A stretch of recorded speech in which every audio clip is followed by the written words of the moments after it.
So thank you so much for joining us today, Winnie.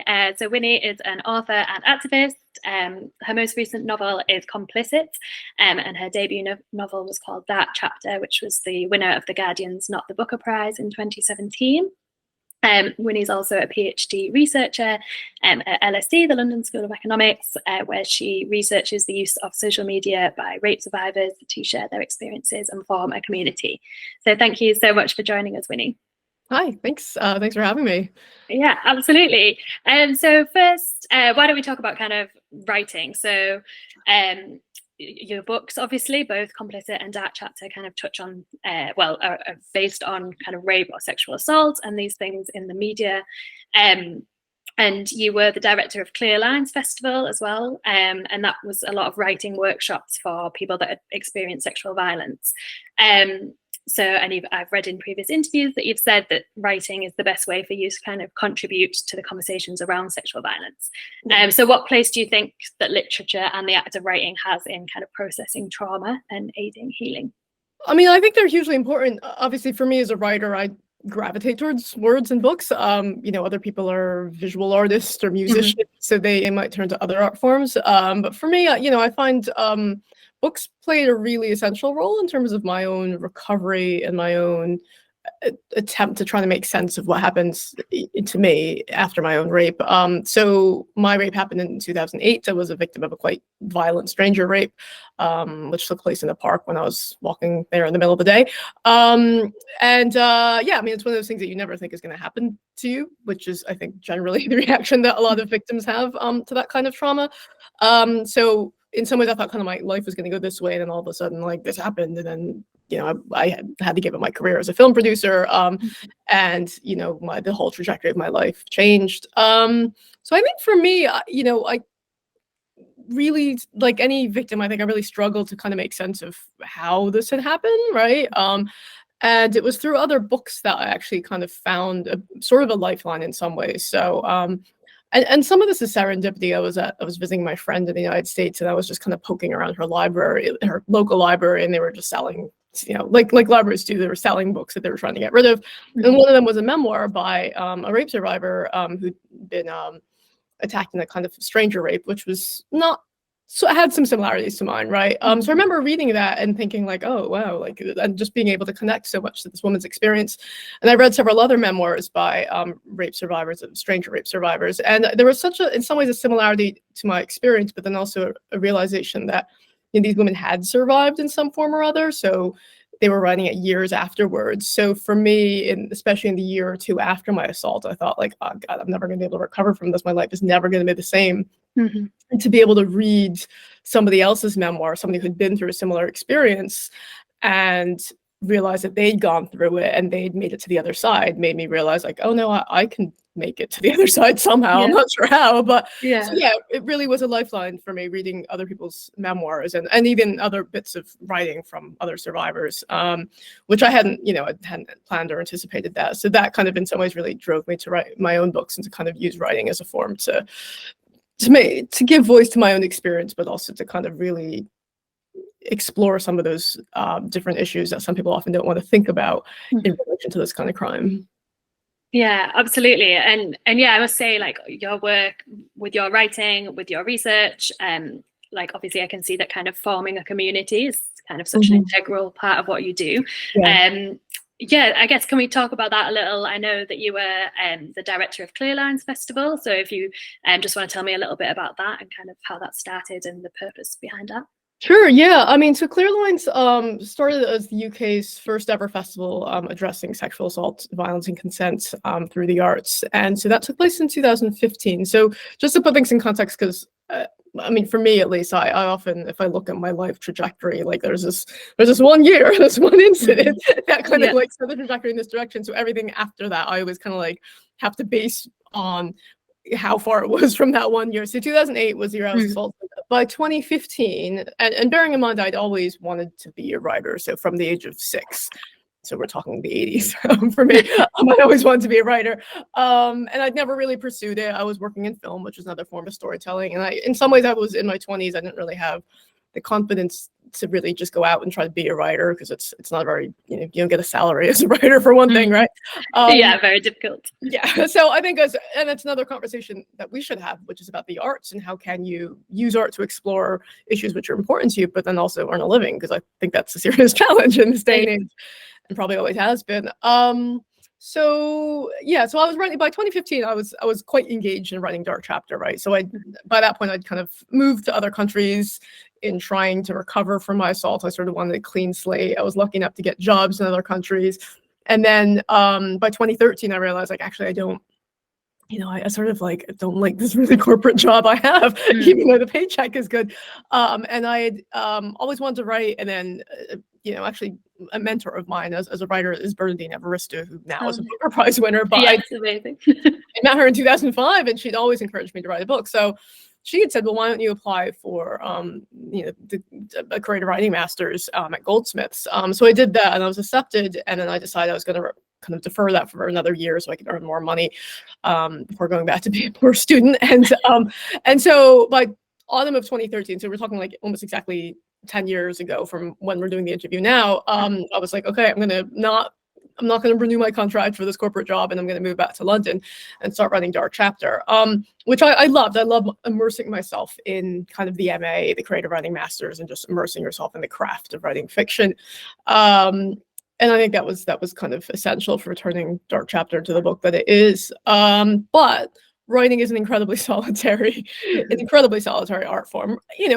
Many art forms are quite solitary, like painting, writing, writing music. When you get to performances, of more the performative arts, obviously you can tend to work with other people more, but writing is just you in front of a computer, and it's really lonely. And to be writing about something as intense as your own rape, and for me, I was writing about it kind of from both perspectives. So kind of the perspective of the victim, who's quite similar to me, and then also the imagined perspective of the perpetrator, who in real life, he was a 15-year-old boy who followed me in a park and raped me. And I was always struck by his youth and what had happened to his life that had led him to be so violent. So Dark Chapter kind of explores his point of view as well. So that's quite heavy subject matter to be exploring in a very solitary art form. So that kind of led me to creating Clear Lines, because I realized that, well, first of all, as I know, sexual violence is a very prevalent experience, but then there are a lot of other artists who are also survivors who are creating incredible art, not just writing, but also when you stand-up comedy, theater, film, visual art, all these dance, all these art forms that explore the survivor's experience. And this was 2015, so it was pre-Me Too, hashtag Me Too. There hadn't really been, it's pre-hashtag Me Too trending. We all know Tarana Burke coined it, but it was pre kind of Weinstein.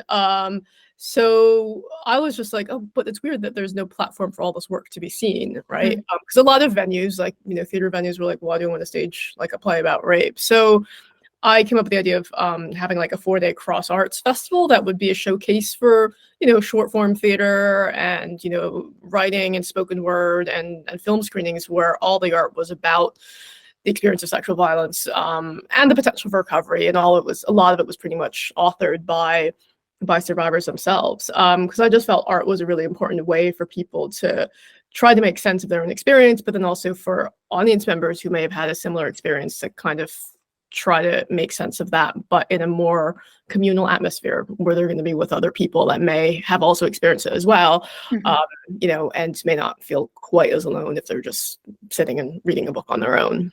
Yeah, and I love the multidisciplinary aspect that you say. Like, it's really going to be engaging and probably inspirational for other artists to see that same kind of themes in different artwork. Yeah, definitely. Yeah. I watched your TED Talk, obviously, about your own experience, and it just struck me what you were saying there about kind of how many people have been through this same experience, and you can see that in art back to Shakespeare, and the kind of Greeks were all spoke about it as well. I don't really, that's not really a question, just something I was thinking about. But the interesting thing, like, obviously there's rape in Shakespeare, or sometimes, what annoys me is I'll go see a production of Shakespeare and they'll just put a rape in there, even though it's not really in the text. I remember seeing Richard III, with Ralph Fiennes. I was Richard III at I think the Almeida Theater a few years ago, and there's just like a rape in there randomly, right? And I'm like, oh, I didn't know that was in the text. And I don't think it was, but like the director was like, well, wouldn't this kind of enliven things a bit? Yeah.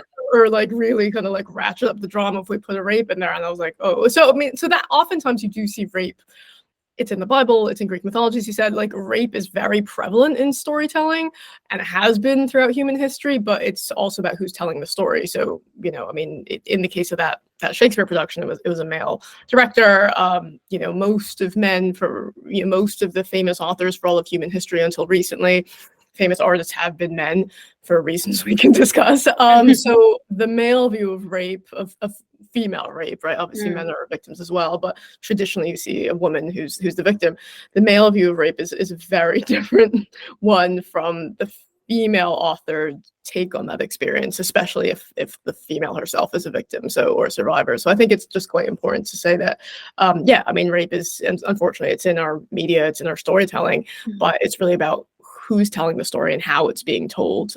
Because quite often, you know, if there's a woman being raped, she's seen as property. I mean, the traditional, very traditional narratives is she's seen as property. So her husband or her brother or her father goes out to like wreak vengeance against the perpetrator. But again, that's the woman as property, where the woman has no agency herself. And that's not really the most empowering story for any kind of survivor or victim to encounter.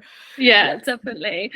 So let's talk about complicit, obviously. So that is all the things we've just discussed about kind of the media's role in these conversations. And obviously conversations around sexual assault and women's safety come up in the media a lot, particularly when horrific events happen, like, you know, Sarah Everard's murder, Sabrina Nessa, all these things. So what do you kind of find kind of lacking in these conversations, and what do you wish was talked about more? Or I think the survivor's voice is often missing. You know, and we can get to the subject of, I guess, intersectionality in a bit, but you know, often Sarah Everard unfortunately died, right? So you have, you know, a lot of the really sensationalized cases are ones where the woman is no longer around to say anything, right? And of course, like, murder is worse. You know, losing your life is worse, unfortunately, than being raped, as terrible as rape is, right? So, you know, so there is this kind of, you know, her voice isn't there, right? And then in the case of rape, you know, it does happen very frequently, as we know. I mean, my own rape was very, very widely reported in the Northern Irish media and in the Irish media when it happens.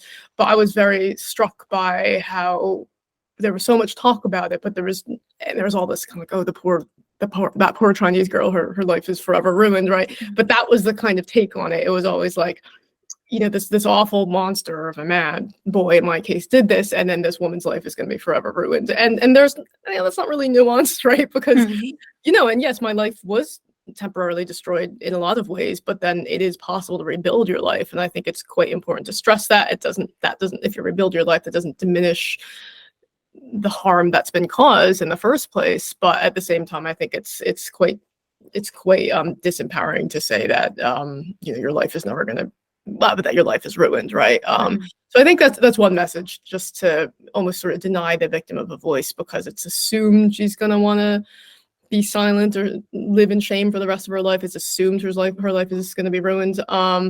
That's one thing. And then also just realizing that survivors have the experience and the knowledge, as I referred to in my TED Talk, to actually provide a lot of insight into this crime, into the behavior of abusers, but also into the many different things that our public systems can do to better support victims and to support survivors.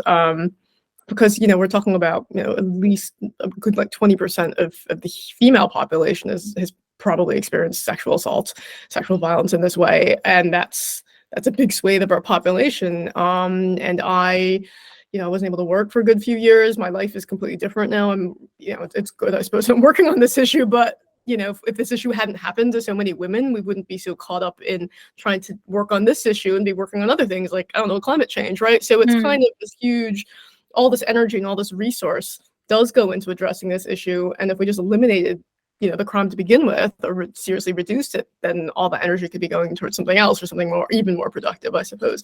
So yeah, I mean, in some ways, society loses out if we don't really listen to survivors and kind of draw upon their knowledge to try to rework our public systems in the way we talk about rape. Definitely.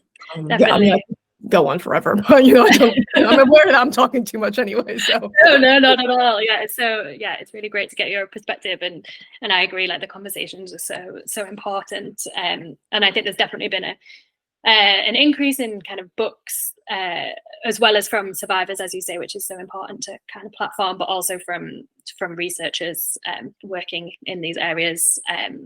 I recently read Laura Bates, The Men Who Hate Women, which has a lot of shocking statistics as well. But I think these things are important to discuss.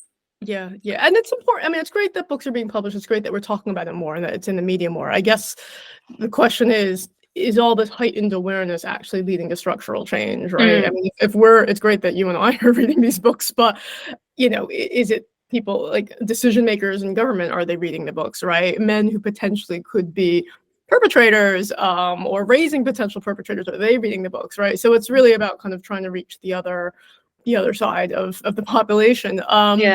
And then also, I mean, visibility is one thing, but then if we're not actually, if the Metropolitan Police isn't actually acting upon perpetrators in their midst, if the criminal justice system isn't actually creating a scenario where rapists can be convicted, then how effective is all this visibility if it's not actually changing things? Yeah, definitely a space where rape victims feel comfortable and confident enough to be able to report these things. Yeah, definitely. Okay, great. For our community that's not read your books yet, could you kind of explain the plot behind Complicit?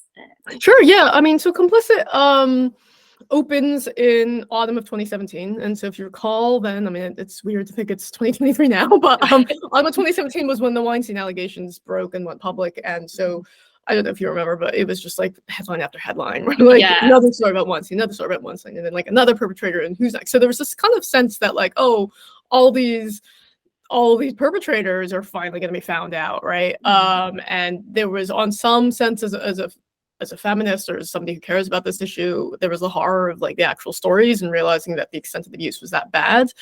But then also almost this kind of like sense of glee where it's like, oh yeah, these men are gonna get their like they're gonna get their weapons.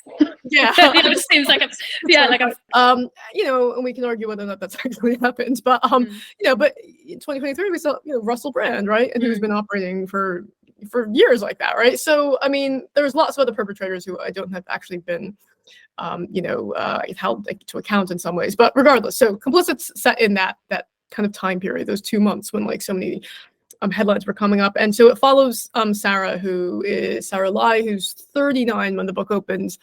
And she's quite bitter, and we're not really quite sure why, but she teaches screenwriting at this kind of small local college in Brooklyn, but she used to work in the film industry, and we're not really sure why she doesn't anymore. So she's approached by a New York Times journalist who says, I've got a few questions about this male producer who I saw that you used to work with. So it's really about whether or not she sits down with this journalist and what she decides to tell him about, her whole career that happened a decade and a half earlier. So we kind of basically, through the interview, we find out what her whole life was like in her 20s, how she first got into the industry, which is not the easiest thing because her parents were, immigrants from Hong Kong. So she didn't really have those connections, how she, she was obsessed with movies her whole life, and then how she ended up working in the industry and then finding out that on one hand, it was really exciting. There was the buzz of making movies and she loved being able to be part of that process, but it was also a really problematic workplace, right? Where there's a lot of things stacked up against you as a woman, a young woman of color, and that it was so difficult to have any sense of kind of power or agency as a woman, and how there were all these like other forces, like much more powerful men that had money, that were able to kind of make decisions and treat women in a certain way and get away with it. So I think a lot of it looks at her experience as a young woman working in the industry, and then eventually she ends up working for this Weinstein type figure who is obviously slippery, but has, there's a reason why he's so powerful. He's very good at manipulating people. And then there's also a young female actor at the time, actress, whatever term you want to use, who now is an A-lister, but back then that was her first kind of plum role. So it follows the making of this movie 10 years ago, and then kind of what happened during the making of that film. And then we're also finding out how much she's telling the journalist, and she's being forced to confront issues of if she was complicit in some of the abuse that this Weinstein type figure was possibly inflicting on other women. So interesting to again, as you say, like get the different points of view, and to hear kind of how sometimes women take the blame for sometimes fairly and sometimes not fairly for their role that they might play. Yeah, exactly. Yeah, and I think if you're a young woman in the industry, I mean, you don't really feel like you have that much decision-making power, but then it's also how many of us have done that? Like, we kind of like turn the blind eye or put up with the kind of unspectacular male behavior because that's just the person in charge and you can't say anything. So that sense of not being able to feel like you can say anything, but then feeling guilty years later, and really trying to reassess, like, could I have done something at the time? I think that's kind of what I was trying to get at. But set in the film industry where you still also learn how like movies are being made and that kind of thing. So yeah, fascinating. Yeah, and you yourself, as you said, worked in film production before becoming a full-time writer. Yeah, and I loved it, and I miss it. I mean, there were things that were frustrating about it for sure. So I kind of writing Complicit led me to kind of draw upon all that and just revisit that like fun but sort of crazy time of working in the industry and being a bit happy that I no longer have to work in film because it can be a frustrating place to work as well. Okay, great. So your PhD research is on kind of the use of social media by rape survivors to share their experience, which is obviously really great, and I'm sure we can discuss kind of how that's been useful to you personally. But then on the other side, social media can also be used by, if not perpetrators, though in some cases, yes, for perpetrators, but also kind of men in the public space, let's say Andrew Tate, let's say Lawrence Fox, who use their platforms on social media to spread messages, misogynistic messages. So I guess my question is kind of where does social media fall in the positivity scale? Is it, is those benefits that you've got and the community that you've got, can that balance out all the hate that happens on the same platforms? Yeah, no, it's an important question. So I'm looking at social media, but also because I think my the webpage isn't quite updated. But also social media, but also how that sits within the context of other forms of media around this issue. So also survivors who appear on television or radio talk shows or have newspaper articles written about them. So that plus social media, right? And so I think I mean, for me, I still feel like it's still a positive. I mean, I started the PhD in 2015, and now in 2023, like, Twitter is not even called Twitter anymore, right? It's this quite strange space, and I know a lot of people are quite frustrated with Twitter or X or whatever we want to call it. So yeah, I mean, there's definitely those frustrations. There's definitely the potential for online abuse as well, and there's a lot of scholars that have looked at that as well. But for me, I guess I think there's an overall benefit to social media because it is allowing certain stories and voices to be heard in a way where the mainstream media wouldn't have picked up on that necessarily. And certainly, if we look, and this is going back, to 2016, I suppose, Chanel Miller or Emily Doe, as she was called, with the Stanford sexual assaults, that her victim impact statement was then published on BuzzFeed, and like 30 million people saw that, right? And so that is something where social media really amplifies the voice of a survivor. Yeah. And it was, her victim impact statement, which was very powerfully written. And so that wouldn't have happened with a newspaper. Like, a newspaper wouldn't have printed something of that length, right?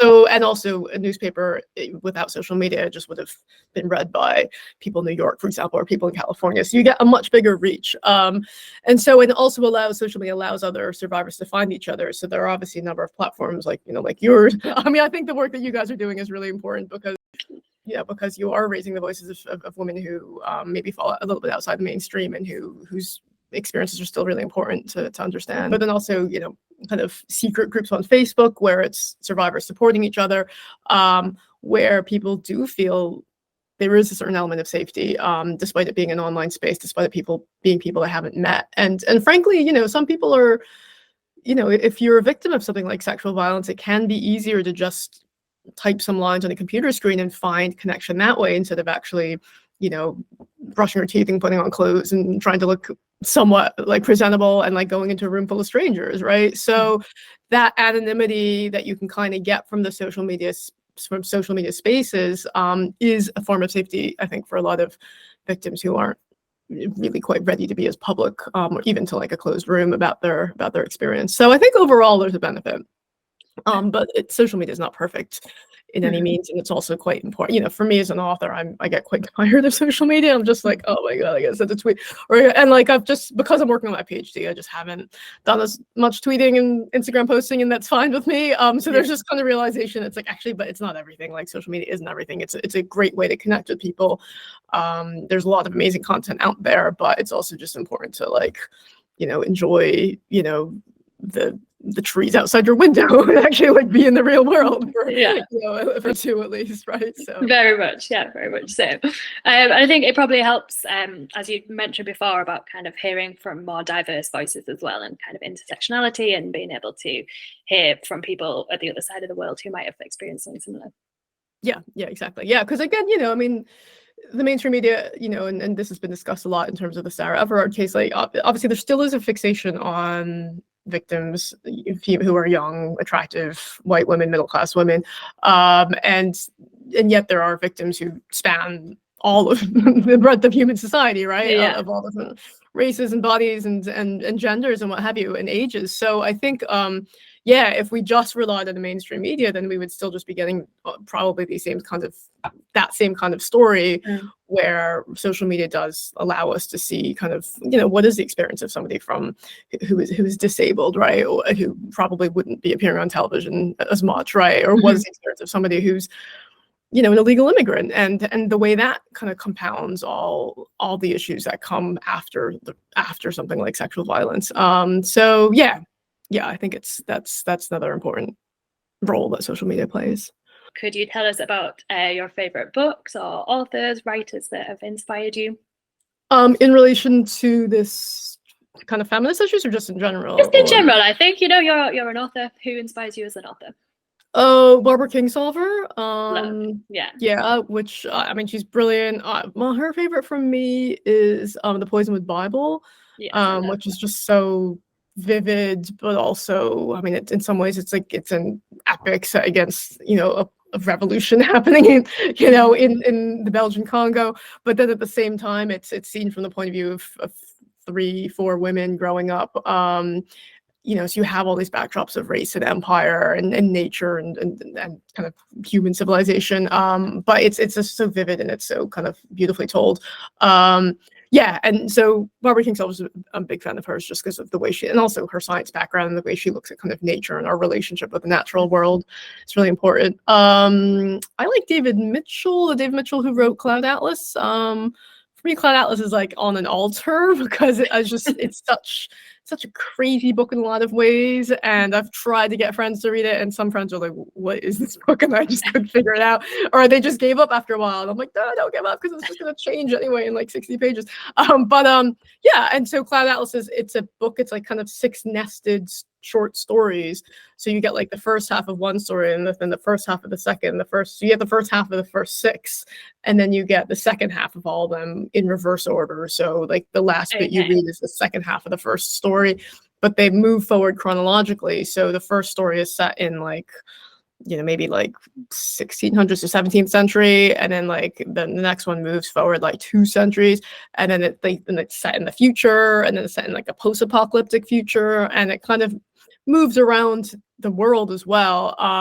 But there are certain themes that are connected, and something that shows up in one story like a few centuries later shows up in another story. So it doesn't, in some ways it doesn't all hang together very clearly in that sense, but like, who cares, because his writing is so good, and every single story is completely different from the other one in terms of style. So you have kind of like this noirish mystery, which is probably my least favorite one, and then there's like a satirical comedy, and then you kind of have like a sci-fi one, and it's just he just nails every single genre that he's writing in, which is an amazing thing to begin with, but then it's such a thing of wonder to have had that kind of imagination and just like the boldness to pull it off in some ways. So absolutely. I've only really recently kind of discovered him. So my mum read Cloud Atlas, didn't get on board with it, and so kind of put me off for a while. Then I recently read 1,000 Autumns of Jacob de Zoet by him, and that was so good. It was I don't know if you've read it, but it's kind of so it's historical. It's about the Dutch in Japan back in God, my memory of dates is terrible, but let's say the 1700s, maybe earlier. So it's kind of historical fiction, but then there is little elements of it that are kind of magical realism or sci-fi or stuff like. So like you said, he like winds them together so amazingly, and the writing is absolutely spot on. So good choice. And all these themes of empire especially, but then also gender and race and all that, just they're explored in such kind of inventive ways. And with both of those authors, they really kind of grant such a humanity to all of their characters, which is, I think, the most important part for any kind of fiction writer. Depending on the kind of fiction writer you want to be. So, good one. Perfect. So obviously you're working on your PhD at the moment, but are you working on any new books that you can tell us about? Yeah, so I'm concurrently also working on my next novel. So actually, so and then also I'm adapting my first novel, Dark Chapter, into a screenplay. So actually I've been working on that for 2 years. It's almost done now.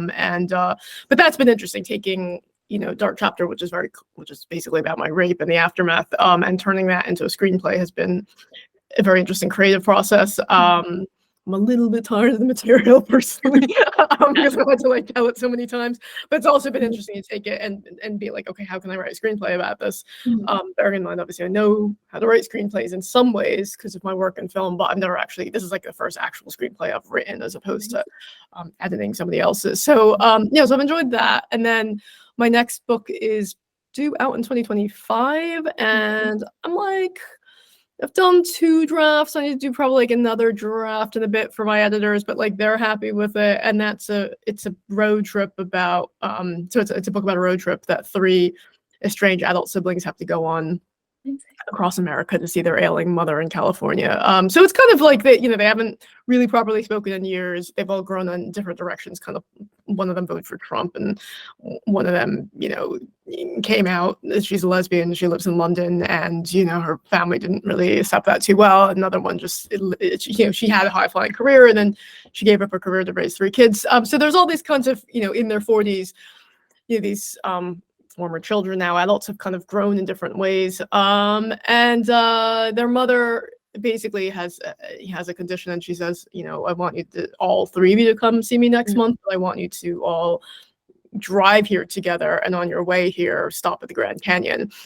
Because 30 years ago, the whole family had tried to go on this vacation and see the Grand Canyon, and they never got there in the end because they had to turn around at the last minute for reasons none of the kids have actually figured out. So basically, the 3 of them have to go on this trip together, and along the way, they kind of unravel what happened in the previous family vacation. And then, of course, they're also forced to kind of like bridge the gaps that have grown up between them.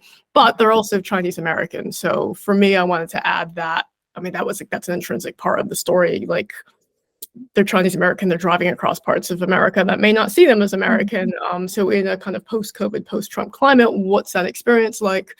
And I wanted to sort of interrogate the Great American Road Trip to just see, like, okay, was it like, I mean, great. I'm glad that, Jack Kerouac gets to do things and like crisscross the country and like all that kind of adventure that you can have in America, supposedly, and how that's a very different experience if you are a person of color, and maybe you don't feel as adventurous, or maybe you don't feel like you quite have that kind of confidence or that entitlement to kind of explore your country in the same way. So I want to look at that as well. So amazing. That sounds great. I love things that are kind of looking at the close family relationships and how fraught they can be. So really looking forward to that in 2025. Great. Yeah, thanks. Yeah, I just got to finish it first. So, just a small point, that's fine. Well, thank you so much for speaking with us today, Winnie. We really appreciate it, and wish you the best of luck. Yeah, thanks so much.